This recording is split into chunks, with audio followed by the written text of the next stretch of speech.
Dear student, एक गुरुकुल में आप सबका स्वागत है। आज के इस लेक्चर में हम सेट थ्योरी के अंतर्गत एक्सरसाइज को सॉल्व करेंगे। एक्सरसाइज 1.1 में क्वेश्चन नंबर 1 है, निम्नलिखित में से कौन से समुच्चय हैं, अपने उत्तर का औचित्य भी बतलाइए। जिसमें फर्स्ट पार्ट है, जे अक्षर से प्रारंभ होने वाले वर्ष के सभी महीनों का संग्रह। ये जो कलेक्शन है, आपको ये बताना है कि ये कलेक्शन यानी जे अक्षर से प्रारंभ होने वाले वर्ष के सभी महीनों का जो कलेक्शन है वो समुच्चय है या नहीं है। रीज़न भी बताना है आपको, ठीक है। तो पिछले लेक्चर में मैंने आपको बताया था कि सेट किसे कहते हैं। किसी भी वस्तु या समूह का जो सुपरिभाषित संग्रह होता है उसको हम क्या कहते हैं, सेट कहते हैं। सुपरिभाषित का मतलब कि जो भी कलेक्शन है वो किसी विशेष गुण या किसी विशेष गुण को प्रदर्शित कर रहा होगा या किसी विशेष गुण को सेटिस्फाई कर रहा होगा, तो उस आधार पे हम कह सकते हैं कि जो कलेक्शन है वो सेट है। तो जैसे क्वेश्चन नंबर 1 है, इसका हम सोल्यूशन जब निकालेंगे तो 1 में कह रहा है जे अक्षर से प्रारंभ होने वाले वर्ष के सभी महीनों का संग्रह। तो सबसे पहले तो आप देखिए कि जे अक्षर से प्रारंभ होने वाले महीने कौन कौन से हैं। वर्ष में कितने महीने होते हैं, 12 महीने होते हैं ना। तो 12 में जे अक्षर से कौन कौन से प्रारंभ होते हैं, तो उसे लिखना पड़ेगा कि जे अक्षर से प्रारंभ होने वाले महीने कौन कौन से हैं। तो इनका जो सेट बनेगा वो कौन कौन सा बनेगा। जैसे पहला महीना कौन सा शुरू होता है, सबसे पहला महीना है जनवरी, ठीक है। इसके बाद कौन सा आएगा, जून। फिर कौन सा आएगा, जुलाई। तो ये 3 महीने 12 महीनों में से ऐसे हैं जो कि जे अक्षर से प्रारंभ हो रहे हैं। तो आप देख रहे होंगे तीनों ही एक वर्ष का कलेक्शन है। वर्ष के 12 महीनों में से जे अक्षर से प्रारंभ होने वाले महीनों का कलेक्शन है। तो ये एक विशेष इनकी प्रॉपर्टी है। तो अतः ये क्या होंगे, सुपरिभाषित हैं। इम्प्लाइज दैट ये जो कलेक्शन है ये महीने या माह सुपरिभाषित हैं।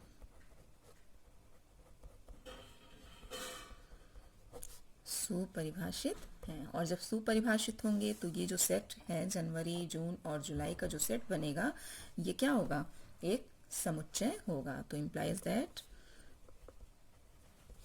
यह एक समुच्चय है। तो ये रीजन आपको लिखना होगा। अब इसी का सेकंड पार्ट है। सेकंड पार्ट में कह रहा है भारत के 10 सबसे अधिक प्रतिभाशाली लेखकों का संग्रह। तो ये भारत के 10 सबसे अधिक प्रतिभाशाली लेखकों का जो संग्रह है ये समुच्चय है या नहीं है, ये आपको बताना है। तो सबसे पहले तो आप देखिए कि लेखक हो और सबसे अधिक प्रतिभाशाली हो, तो क्या हम डिसाइड कर सकते हैं कि ये लेखक जो है वो सबसे ज़्यादा प्रतिभाशाली है। ऐसा कोई पैमाना निश्चित है नहीं, है ना। ऐसा कोई मानक निर्धारित नहीं है।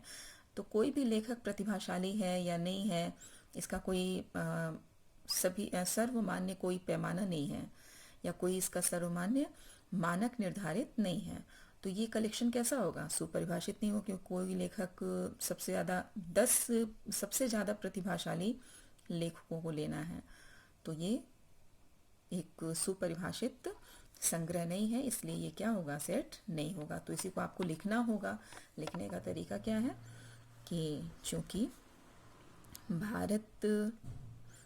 भारत को छोड़ दीजिए, कोई भी लेखक ले लीजिए, कोई लेखक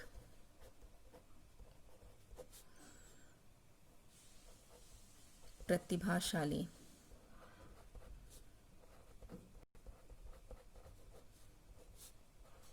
है या नहीं,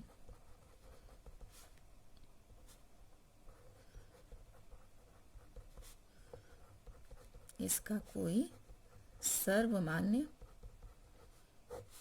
मानक निर्धारित नहीं है।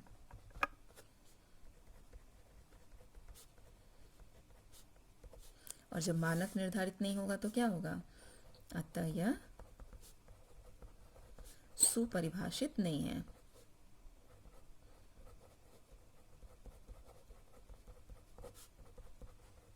और जब सुपरिभाषित नहीं होगा तो क्या होगा, इम्प्लाइज दैट यह सेट नहीं है, यानी कि ये समुच्चय नहीं होगा। ठीक है, तो जो भी रीज़न है वो आपको देना है। ऐसे थर्ड पार्ट देखिए, क्वेश्चन नंबर फर्स्ट के थर्ड पार्ट में कह रहा है विश्व के सर्वश्रेष्ठ 11 बल्लेबाजों का संग्रह, विश्व के सर्वश्रेष्ठ 11 बल्लेबाजों का कलेक्शन। ठीक है, तो विश्व में जो बल्लेबाज हैं वो सर्वश्रेष्ठ हैं या नहीं है, इसका भी तो कोई मानक निर्धारित नहीं है। कोई भी सर्वश्रेष्ठ हो सकता है, किसी मैच में कोई सर्वश्रेष्ठ हो गया, किसी दूसरे मैच में दूसरा कोई सर्वश्रेष्ठ हो जाएगा, तो इसका कोई पैमाना निर्धारित है नहीं ना है। तो इसलिए ये जो सर्वश्रेष्ठ बल्लेबाजों का संग्रह है ये भी सुपरिभाषित नहीं है। तो इसको हम कह सकते हैं, लिखेंगे। लिखने का जो तरीका है वो क्या है कि विश्व के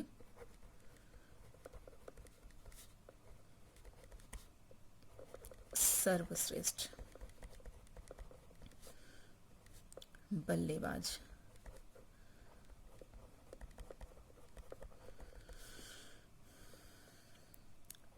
का संग्रह। ये जो है विश्व के सर्वश्रेष्ठ 11 बल्लेबाजों का संग्रह, ये क्या है, सुपरिभाषित नहीं है, क्योंकि इसका भी कोई मानक निर्धारित नहीं है। तो जब मानक ही निर्धारित नहीं होगा तो ये सुपरिभाषित भी नहीं होगा। तो अतः यह समुच्चय नहीं है, यही इसका आंसर है। ठीक है, अब इसी में देखिए थर्ड के बाद फोर्थ नंबर क्या कह रहा है। फोर्थ में कह रहा है आपकी कक्षा के सभी बालकों का संग्रह। अब आपकी कक्षा के सभी बालकों का संग्रह ले लीजिए, जैसे आप ही के क्लास के लड़कियां हैं या बच्चे हैं, जो भी हैं, बालकों का संग्रह है ये। तो कोई भी एक क्लास है उसमें बालकों का जो कलेक्शन है वो क्या होता है, निश्चित होता है ना। मान लीजिए एक कक्षा है तो उसमें कितने बालक हैं, जितने भी होंगे 10 12 15 20 जो भी हैं, वो एक डिसाइड नंबर होता है ना, एक निश्चित संख्या होती है। और सभी बच्चे एक ही क्लास में पढ़ने वाले होते हैं, सभी बालक जो होंगे वो क्या होंगे, एक ही क्लास में पढ़ेंगे। तो ये भी क्या है, ये जो कलेक्शन है ये एक सुपरिभाषित संग्रह है। तो जब सुपरिभाषित होगा तो ये समुच्चय होगा। तो आपकी कक्षा के सभी बालकों का संग्रह क्या होगा, कक्षा की, लिखना पड़ेगा वही चीज़ आपको, कक्षा के सभी बालकों की संख्या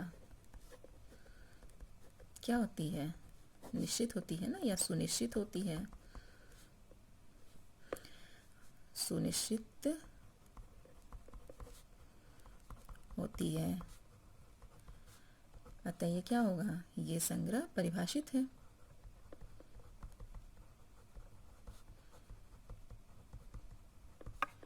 अतः यह संग्रह क्या है, परिभाषित है।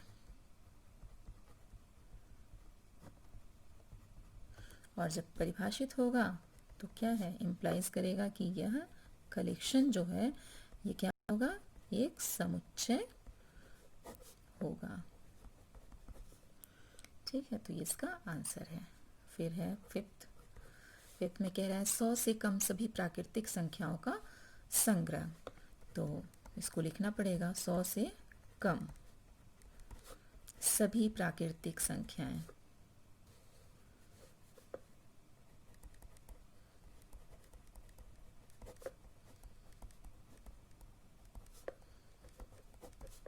कौन कौन सी होंगी, ये होंगी 1 2 3 से लेके कहाँ तक, 100 से कम है ना, तो कहाँ तक जाएंगे, 99 तक का। ये जो कलेक्शन है ये भी क्या है, एक फाइनाइट सेट होगा, निश्चित संख्या होगी इनकी। और ये सारे संख्याएं जो होंगी एक निश्चित प्रॉपर्टी को प्रदर्शित करेंगे। सभी प्राकृतिक संख्याएं हैं, 100 से छोटी हैं, और सभी प्राकृतिक संख्याएं नेचुरल नंबर हैं। तो ये भी क्या है, परिभाषित है। यह संग्रह इम्प्लाइज दैट यह संग्रह क्या है, परिभाषित है। तो जब परिभाषित होगा तो क्या होगा, अतः यह समुच्चय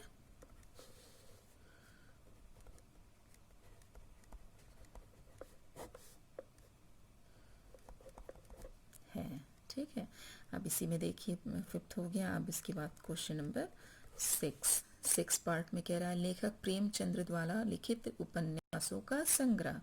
तो लेखक प्रेमचंद्र के द्वारा लिखित उपन्यासों की जो संख्या होगी वो क्या है, उसमें एक विशेष प्रॉपर्टी है ना कि जितने भी उपन्यास हैं वो सब लेखक प्रेमचंद्र के द्वारा ही लिखे गए हैं। तो ये भी एक प्रॉपर्टी हो गई। साथ ही साथ इनकी जो संख्या है वो भी एक सुनिश्चित संख्या है और परिभाषित भी हो गई है। तो ये जो कलेक्शन है सुपरिभाषित भी है और सुनिश्चित भी है। अतः ये क्या होगा, एक समुच्चय होगा। तो इसी को आपको लिखना होगा। चूंकि लेखक प्रेमचंद द्वारा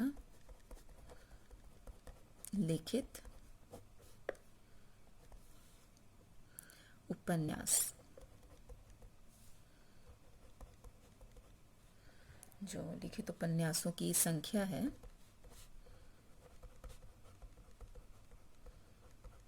क्या होगी, सुनिश्चित और सुपरिभाषित होगी।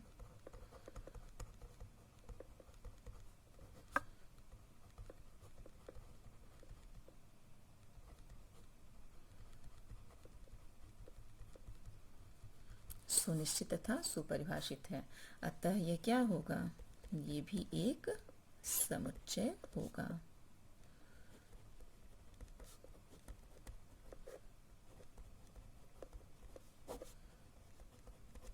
ठीक है। अब इसके बाद देखिए 7th पार्ट है इसमें, तो वो क्या कह रहा है, सभी सम पूर्णांकों का संग्रह।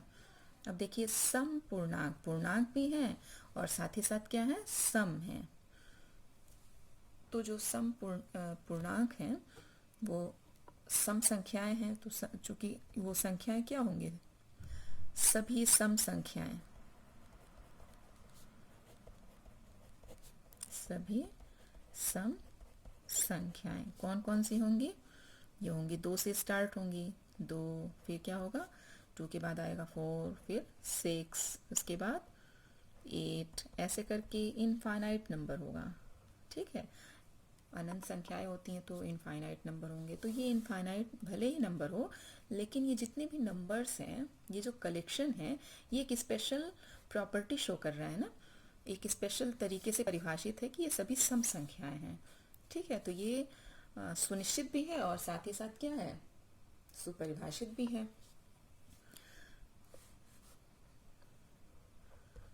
का संग्रह सुनिश्चित, यानी एक विशेष प्रॉपर्टी शो कर रहा है ना, सुनिश्चित गुण प्रदर्शित कर रहा है।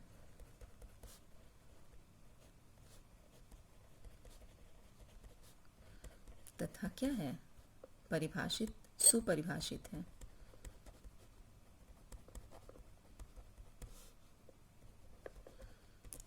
तो क्या होगा, अतः ये जो सम संख्याओं का कलेक्शन है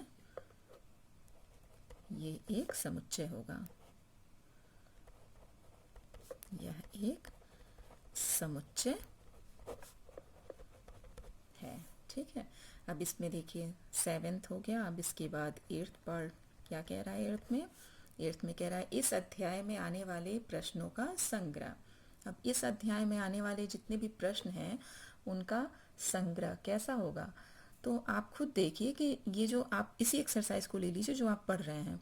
तो ये जो एक्सरसाइज है, इस एक्सरसाइज में जितने भी क्वेश्चंस आ रहे हैं या अभी जो आपको क्वेश्चन नंबर 1 में जितने भी पार्ट्स हैं, 9 पार्ट इसमें हैं, वो 9 पार्ट में जो इनका कलेक्शन है वो क्या है, एक जो भी प्रश्न होगा वो क्या होगा, सुपरिभाषित होगा ना। एक विशेष इसका एक प्रॉपर्टी है, स्पेशल तरीके से इसको डिफाइन किया गया है। तो ये जो कलेक्शन है ये भी एक समुच्चय यानी कि सेट्स को प्रदर्शित करेगा। ठीक है, तो इसको हम लिख सकते हैं कि अध्याय, चूंकि इस अध्याय में आने वाले प्रश्नों का संग्रह पूछ रहा है ना, तो चूंकि इस अध्याय में आने वाले या इस अध्याय के अंतर्गत जितने भी आने वाले प्रश्न हैं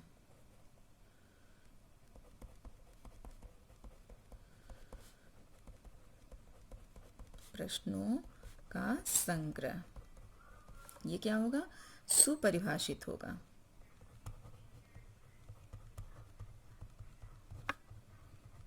तो जब सुपरिभाषित होगा तो क्या होगा? अतः यह एक समुच्चय होगा।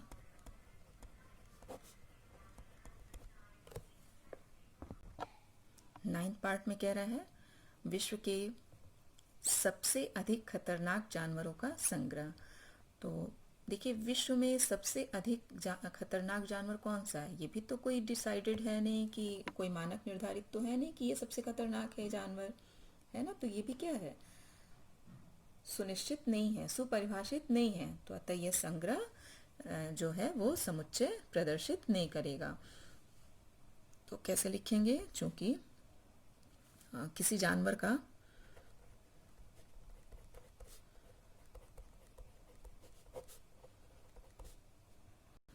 सबसे अधिक खतरनाक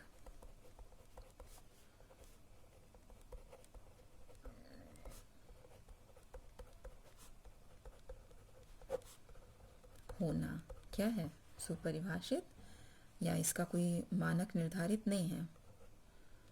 तो ये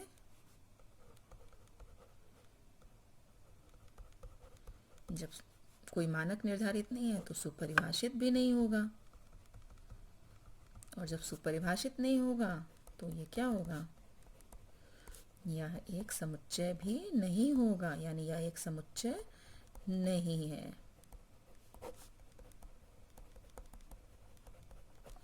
तो ये इसका आंसर है। नेक्स्ट है क्वेश्चन नंबर 2। मान लीजिए सेट ए दिया हुआ है 1 2 3 4 5 6। तो इसमें रिक्त स्थानों पर उपयुक्त प्रतीक एप्सिलॉन अथवा एप्सिलॉन को क्रॉस किया हुआ है, ये भरना है। यानी बिलोंग्स टू और डज नॉट बिलोंग्स टू, इन दोनों में से कौन सा किस में आएगा, ये आपको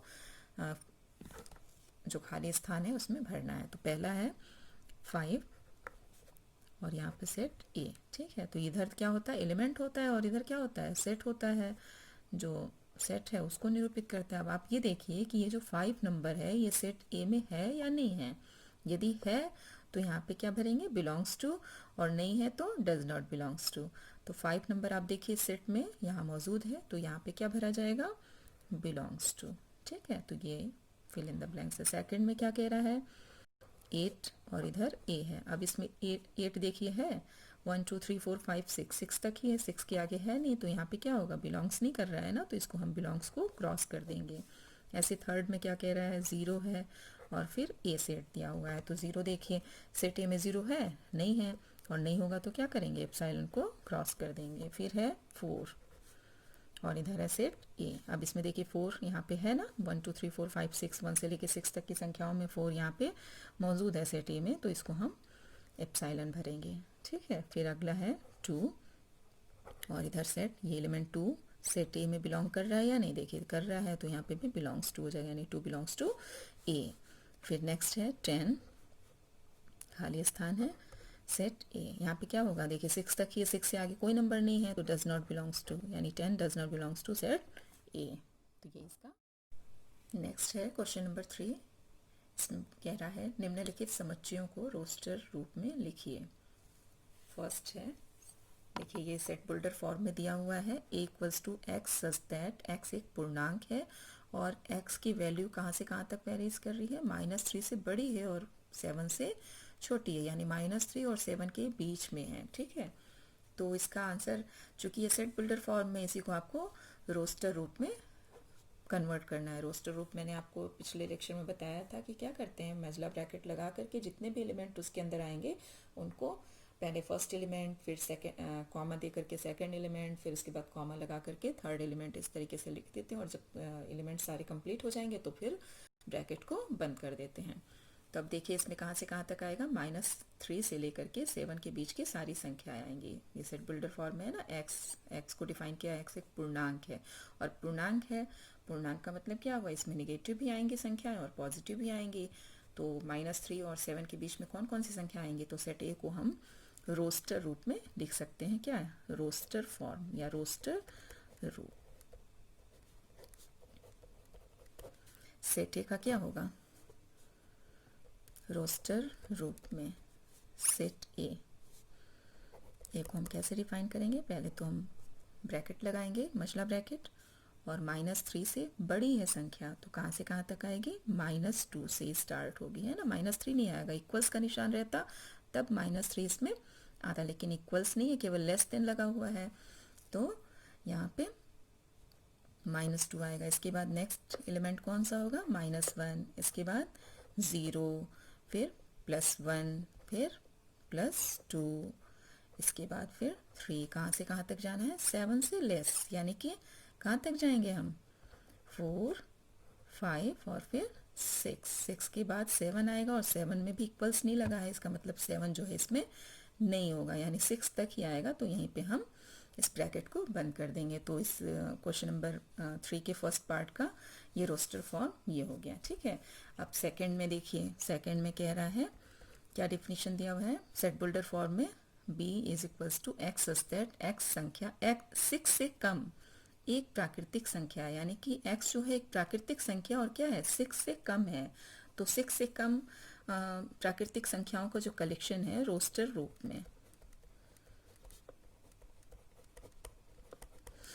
तो सेट b क्या हो जाएगा, एक्स सच दैट, तो मसला ब्रैकेट लगा करके प्राकृतिक संख्या कहाँ से स्टार्ट होगी, 1 से स्टार्ट होगी, तो 1 2 3 4 5। अब देखिए क्या कह रहा है, 6 से कम, 6 के कम का मतलब क्या हुआ, 5 तक ही आएगा, 6 नहीं आएगा, ठीक है।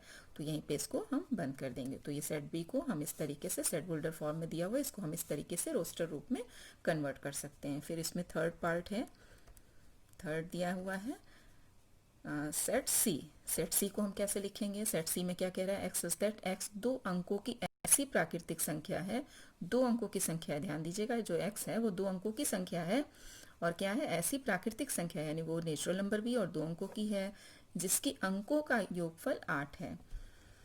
तो अंकों का योगफल 8 का मतलब क्या हुआ, मान लीजिए 2 अंकों की संख्या है, ये पहला अंक 2 है, तो दूसरा अंक जो है, दूसरा अंक जो भी होगा उन दोनों का योग 8 होना चाहिए। मान लीजिए दूसरा अंक 6 होगा, तो दोनों का योग क्या हो गया, 8 हो गया, यानी संख्या जो होगी वो क्या होगी, 26 होगी। तो इस तरीके से हमको संख्याओं का सेट बनाना है, लिखना है। तो सबसे पहले आप कहाँ से स्टार्ट करिए, पहले तो आप मजला ब्रैकेट लगाएंगे। पहली संख्या यदि 1 हो, 0 तो होगा नहीं, क्योंकि जब हम स्थानीय मान देखेंगे तो पहले 0 आ जाएगा, और दूसरे नंबर पे मान लीजिए 8 लिखते हैं तो उसका कोई वैल्यू नहीं रहता है, 0 संख्या के पीछे रहता है, तो वो संख्या का मान कई गुना बढ़ा देता है, बट 0 संख्या के आगे रहता है तो उसकी वैल्यू कम कर देता है ना, तो उसका कोई औचित्य नहीं रह जाता है। तो यहाँ हम कहाँ से स्टार्ट करेंगे, 0 से ना स्टार्ट करके कहाँ से स्टार्ट करेंगे, 1 से स्टार्ट करेंगे। दूसरी बात, ये क्या है, प्राकृतिक संख्या है, तो नेचुरल नंबर पहला 1 आ गया। 1 के बाद यदि हम 1 में क्या जोड़ेंगे कि दोनों का योगफल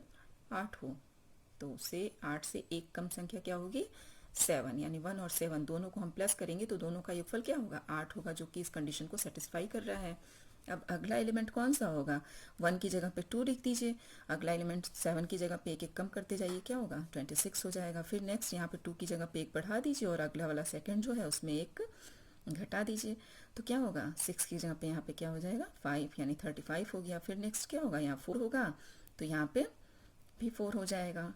फिर यहाँ 5 होगा, तो यहाँ पे क्या हो जाएगा, 3 हो जाएगा। फिर यहाँ 5 की जगह पे 6 हो गया, एक बढ़ गया, तो यहाँ पे क्या हो जाएगा, 2 हो जाएगा। इसी तरीके से जब यहाँ 7 होगा तो यहाँ पे क्या होगा, 1 होगा।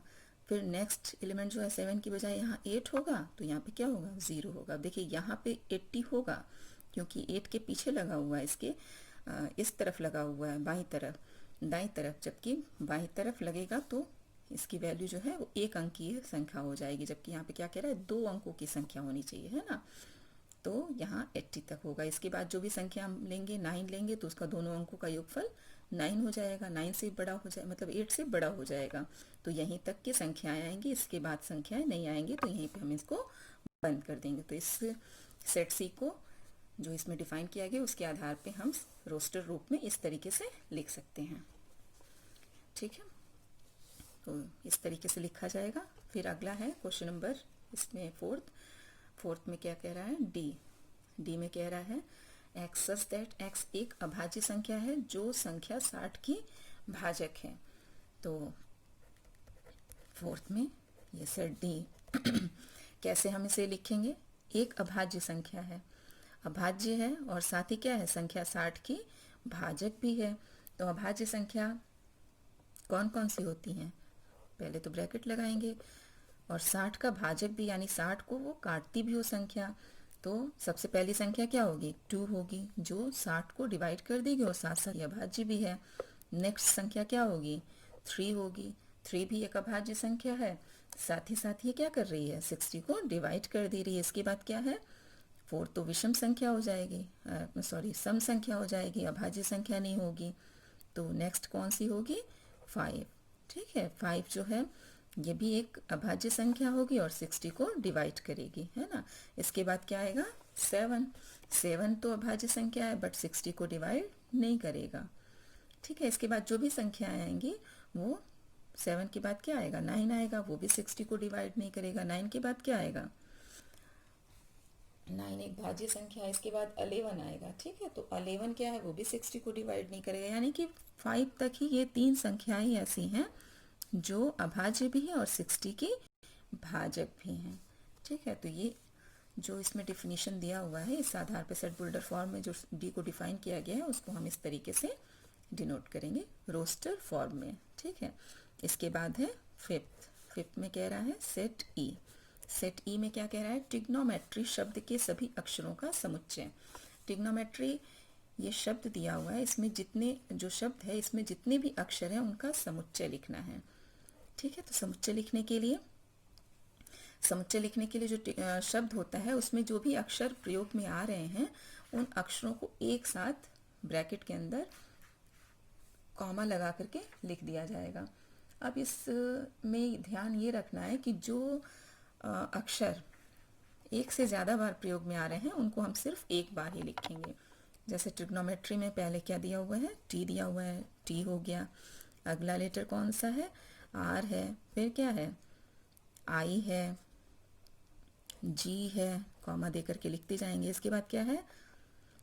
ओ है, फिर एन है, एन के बाद फिर ओ आया, तो ये ओ एक बार हमारा प्रयोग हो गया, दूसरी बार नहीं लिखेंगे। फिर क्या है नेक्स्ट? एम, फिर है ई, फिर क्या है? टी, टी भी एक बार आ गया है तो इसको हम दोबारा नहीं लिखेंगे। आर, आर भी आ चुका है तो इसको हम फिर दोबारा नहीं लिखेंगे। फिर है वाई, वाई नहीं आया है तो इसलिए वाई को लिख देंगे। अब इसके बाद तो कोई लेटर नहीं बचता है तो इसलिए इसको ब्रैकेट को यहीं पे बंद कर देंगे। ठीक है, नेक्स्ट है सेट एफ। सेट एफ में कह रहा है बेटर शब्द के सभी अक्षरों का समुच्चय। तो ये भी इसी तरीके से लिखा जाएगा। सबसे पहले क्या है? बी, फिर नेक्स्ट एलिमेंट कौन सा है? ई, फिर क्या है? टी। अब देखिए टी 2 बार आया है तो एक ही बार यूज़ करेंगे। ई भी 2 बार आया हुआ है तो इसको एक बार पहले लिखा जा चुका है। इसके बाद अगला लेटर कौन सा होगा? वो होगा आर। आर के बाद कोई लेटर नहीं है जो इसमें आया हुआ है, तो ये इसका आंसर है। यानी कि बेटर शब्द के सभी अक्षरों का जो समुच्चय है रोस्टर फॉर्म में इस तरीके से लिखा जाएगा और यही इसका आंसर है।